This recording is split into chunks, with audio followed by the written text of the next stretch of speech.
Ka-Express, Gilas Pilipinas, lakas tama sa Day 6. Viral ang clip ngayong Day 6 practice kung saan nag-face off sa isang informal but high-intensity 3-point contest sina Justin Brownlee at Carl Tamayo. Mga shoots mula sa iba't ibang anggulo ng court, catch-and-shoot sequences, at pressure-type repetitions na kitang-kita sa video. At ang nakakuha ng pansin si Carl Tamayo, halos flawless ang ritmo at touch mula sa arc sa maraming clips. May mga pagkakataon na nauungusan niya si Justin Brownlee sa consistency sa stretch ng contest na nagpakita ng malinaw na shooting poise at confidence sa shot selection. Ang mga viral repost at highlight reels ng session ay napatunay sa mataas na percentage ng misses kontra makes na na-capture ng mga fan videos.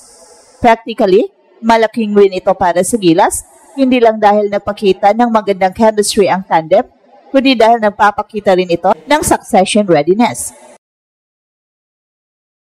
Si Justin Brownlee na na-report na present at aktibo sa recent practices, patuloy ang leadership role, pero ang pag-angat ni Carl Tamayo bilang knockdown shooter ay nagbubukas ng posibilidad na kapag magretero na si Justin Brownlee, may malinaw na kandidato na handang tumapak sa kanyang role sa mga perimeter spacing at clutch shooting. At tactical na takeaway, ang presence ng isang reliable stretch big tulad ni Carl Tamayo, nagbabago ng spacing, mas maluwag ang paint para sa mga slashers at pick-and-roll actions, at nagbibigay ng mismatch value sa late game. Para sa Gilas coaching staff, malaking bagay ang ganitong practice dahil nagpapatunay ito ng readiness at nagpupunla ng confidence ahead sa susunod na competitive windows. Ang naging viral na 3-point shooting contest sa pagitan ni Justin Brownlee at Carl Tamayo ay hindi lang simpleng friendly shooting drill. May malalim itong ipinakitang technical na pagbabago sa loob ng Gilas. Kapansin-pansin agad na kahit pareho silang relax sa video, parehong nakaset ang mechanics, mabilis ang clip, minimal ang wasted motion, at naka-align ang release points sa rhythm ng bawat tira. Pero mas umangat si Carl dahil sa consistency ng arc at repeatability ng kanyang footwork. Halos hindi nagbabago ang angle ng balikat niya kahit lumilipat siya mula corner, wing hanggang top of the key. Dito lumilitaw ang malaking improvement niya. Hindi na siya streaky shooter, mukha na siyang automatic specialist. Well, sa kabilang banda, si Justin Brownlee ay mas may veteran tempo, mas deliberate ang pag-slide niya sa bawat spot. Halatang ginagamit niya ang drill hindi lang para magpakitang gilas, kundi para i-mentor si Carl Tamayo. Makikita sa ilang sequences na binibigyan niya ng cues ang mas batang forward, tulad ng subtle gestures, tungkol sa spacing at paghahanda ng paa bago ang catch. Sa competition iyon, kahit may mga comments na naungusyan siya ni Carl Tamayo sa accuracy, hindi nabawasan ang kanyang value. Sa halip, lalo nitong pinakita ang leadership role na ginagampanan ni Justin Brownlee sa team. Ang pinakamahalagang analytical takeaway ay ang successor clarity kapag umabot sa punto na mag-retire o bumagal na ang minutes ni JB sa international play. Malinaw na may nakahilerang kapalit na may parehong offensive profile, isang stretch forward na kayang tumira mula kahit anong anggulo ng arc. Sa modernong basketball, sobrang crucial ang ganitong role sa spacing na binubukas ng isang legitimate 6'7 to 6'8 shooter.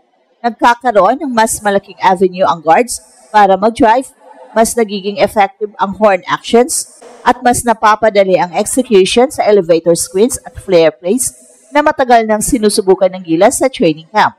At bukod doon, ipinapakita rin sa Day 6 clip ang mahalagang tactical implication. Hindi lang spot-up shooter si Carl, nakita sa video na mabilis ang kanyang transition mula half gather patungo sa release, isang sign na handa siyang tumira off relocation, hindi lang sa static catch. So ibig sabihin, pwede siyang gamitin sa mga pin down at wide pin actions, bagay na bihira sa mga bigs ng Pilipinas dati. Kapag binigyan siya ng tuloy-tuloy na reps, mataas ang posibilidad na maging bagong shooting hub ng team, katulad ng role ni JB na nagiging bailout option sa late shot clock. Well, sa kabuuan, ang 3-point contest na yon ay hindi lang simpleng practice. Ito ay visual confirmation na ang Gilas ay unti-unting nakakabuo ng transition of roles habang nagpapatuloy ang training camp.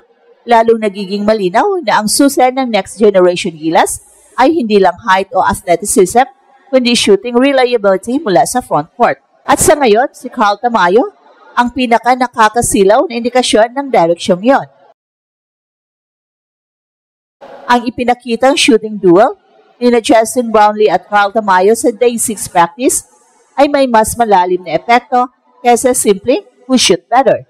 Pagkatapos ng unang video na nagpakita ng halos perfectong rhythm ni Carl, lumabas pa ang mas malaking tema. Nagkakaroon ng position evolution sa loob ng Gilas. Ang frontcourt ng Gilas sa mga nakaraang taon ay heavily dependent sa finishing, pick and roll drive at mid-post creation. Pero ngayon, nagiging mas modern ang identity dahil sa dalawang forward, isang veterano at isang next-gen, parehong kayang mag-operate bilang high-efficient floor spacers. Sa mga sumunod na sequence ng practice, makikita na ang impact ng shooting ay hindi lang nakabatay sa makes, kundi sa bilis ng transition ng bawat tira. Kahit hindi kasing init sa run ni Carl, ay nagpapanatili ng mataas na shooting IQ. Hindi siya nagpasabog ng energy nang walang dahilan.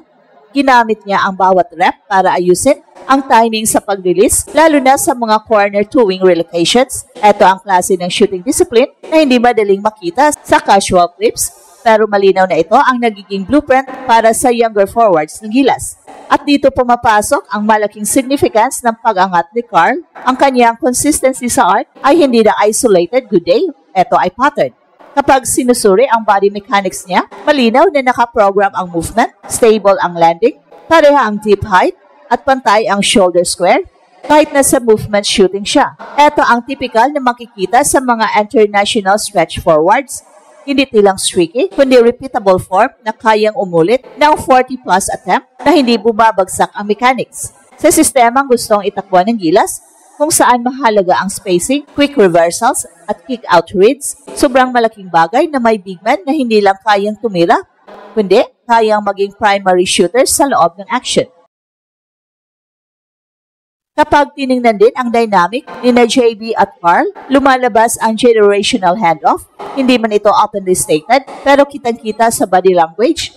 Si JB ay nagbibigay ng tempo sa benchmark habang si Carl ang nagdi-discover ng sarili niyang offensive ceiling. At kung babalikan ang kasaysayan ng Gilas, bihira ang pagkakataon na nagkakaroon ng ganitong natural succession sa frontline, isang veteranong naturalized star na may elite shooting at isang homegrown player na halos kapareho ang profile at trajectory.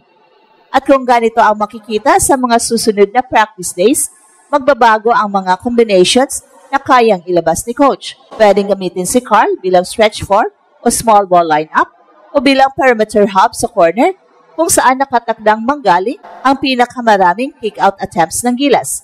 At ito ang Express Info kung saan bawat kwento, ginulat ang mundo. Don't forget to like and subscribe.